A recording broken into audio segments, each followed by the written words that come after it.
Hey guys, welcome to another video. In today's video we're going to be talking about glute med specifically, but basically the glutes, the buttocks area, and some common mistakes I see, or missed opportunities really. And because I see a lot of guys and girls trying to develop their glutes, what they do is they just make some simple mistakes that can be very easily rectified. So I'm going to be showing you a couple of really easy tips, and I'll also chuck on a picture so that you can see the anatomy of the glute med muscle or gluteus medius muscle. So let's get into it. So there's lots of different ways you can train your glutes. You can train them in a compound movement, so squats, lunges, deadlifts. But if you're trying to do an isolation exercise, so meaning a single joint exercise to target the gluteus medius muscle or the gluteal complex muscle group, then the side-lying leg raises and clamshells are two very popular exercises, and they're a great option. There are other variations such as banded crab walks and cable leg abduction movements. But basically the gluteus medius muscle is responsible for hip abduction, but the gluteus medius specifically, we need to make sure that our femur is in an ideal position or optimal position so that we can get the most out of the movement. So what I'm going to do is go ahead and lie down on my side and pretend like I'm the chick out of Titanic being painted, but slightly more appropriately dressed. So from here, we often see, I'll just shuffle up a bit.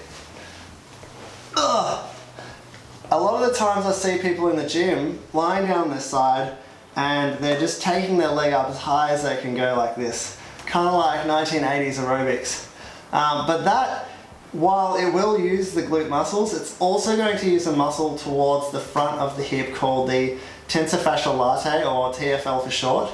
And it may even use some hip flexors too. So we want to take that out of the equation. What we do, and a few things that I like to do, I bend the bottom leg, and that's going to give me a bit of stability so that I don't roll out of position too easily. As well as that, I like to get my toe and point it down, kind of like pigeon-toed, and when I do the movement I lead with the heel. And what this is actually doing is it's rotating the bone in my thigh. So this thigh bone is the femur, and by turning the toe down, it's rotating the femur. Internal rotation is occurring so that I'm going to be targeting the gluteus medius muscle more. So the gluteus medius muscle, without looking at a picture, basically if you look at someone that's quite lean with a naked butt and they squeeze their bum and you see those dimples in the butt cheeks, where those dimples are is basically where the gluteus medius muscle lies. And when we raise the leg up leading with the heel, that's going to really focus on that muscle quite well. So this is my main point and one of the biggest things that I help people with. And another little tip is if you can get your hand and tap where you should be feeling the muscle burning or contracting. It might look a little bit silly, but if you're happy to let that go, it definitely helps. It helps with developing that mind-muscle connection. If you don't want to tap, you can just hold. But you don't want to be assisting yourself by like grabbing your leg. Just push where you're meant to be feeling it. And do your desired rep range and sets with rest, and yeah, that's pretty much it. So just to sum that up, don't go up with your foot, don't roll the hips back and end up using your hip flexors. Keep that thigh bone internally rotated by leading with the heel, keeping the toes pointed down. And the range of motion is not big. It's probably only about 25, maybe 30 degrees. And trust me, give that a go and you will find it burns. Now, the other way we can do this is a clamshell. So I said the two variations I'd talk about is the clamshell and the side-lying leg raise. So we've done the side-lying leg raise. The clamshell, basically you want to have your heels in line with your hips and shoulders, so nice straight line. I can't see, but it feels pretty much right. I want to have about a 90-degree bend at the knees, and about a 45-degree bend at the hips, and I want my toes pointing up. I don't want them down, I want them up. And I'm going to keep my hand on the floor with my elbow on my hip bone, and this gives me a bit of feedback to know if I'm rolling out. Because if we roll back, it gives us the illusion that our knee is going up higher.